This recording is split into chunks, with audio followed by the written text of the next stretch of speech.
Bando alle ciance, adesso passiamo alla lettura vera e propria. Ci sono delle poesie scritte da lui per me, quindi adesso le leggerò io, però le ha scritte lui. Ne leggo poche perché il libro lo dovete comprare, va comprato, è inutile che vi leggo tutte le poesie. Scritte da lui per me. Parlarti come da una distanza durata secoli, averti davanti a me, così ipnotica e fragile, così criptica e assente, mi fa tornare bambino, come da una prigionia durata secoli. Stare zitto per tutto questo tempo, ed ora che averti di fronte è come salare l'ultimo respiro. Ti ho desiderata per secoli, sapendo della tua fama come di regina assente, celebrata da popoli incoscienti. Ora che mi sei davanti, tutte le parole addormentate nei secoli mi si fermano in gola, tanto è profonda la mia pena. E in quest'anima sopravviviamo nel tempo, e in quest'anima restiamo affamati di storia e di vita, e in quest'anima i fiori del nostro sangue. Mi piace studiarti, mi piace leccarti, mi piace metterti a letto, in un angolo, e aspettare gli occhi radiosi con cui mi guardi e ogni volta mi uccidi. Sono pronto a morire con te ogni giorno e ogni mattino sono pronto a vivere. Mi piace penetrarti, farti l'amore, abbracciarti e lasciare che tu senta che sei la mia disperazione più profonda. A volte mi piace fare l'amore con la musica, mi piace quando hai i capelli appena lavati e posso stringerti dentro le mie braccia, sei ogni ricordo della mia vita, ma solo desiderio, mai nostalgia. Brucio anche quando sei con me, quando fuori c'è una tempesta, sei tu i lampi dentro.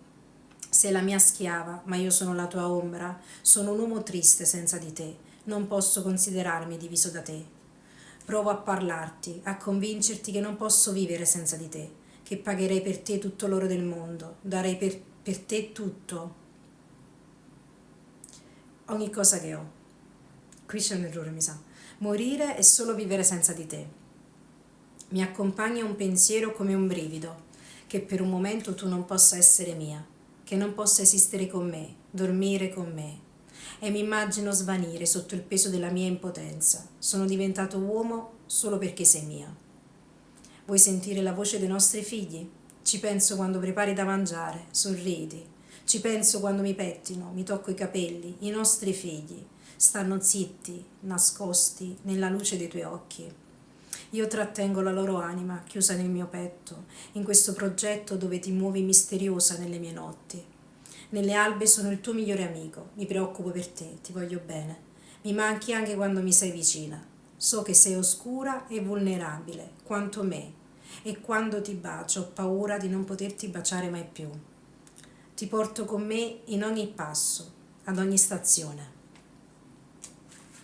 Voglio gridare al mondo che finalmente sei mia, sei solo mia, qui vicino a me. Sei in tutti i miei posti più felici e in quelli più tristi. Quando mi guardo allo specchio, se sono erotico è solo per te.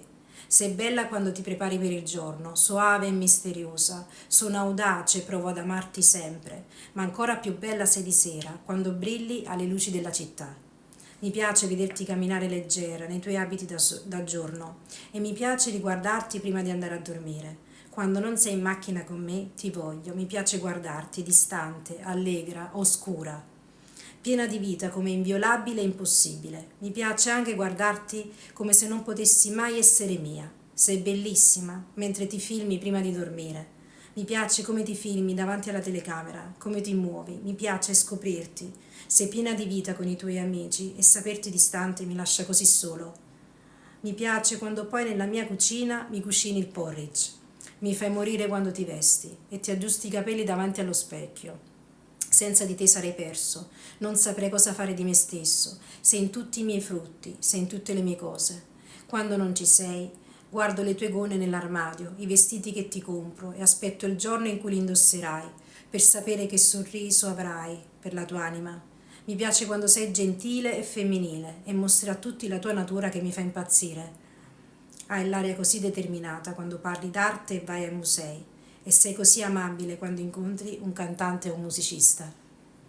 Queste sono scritte da lui per me, ce ne sono tante, adesso invece leggiamo quelle che ho scritto io per lui.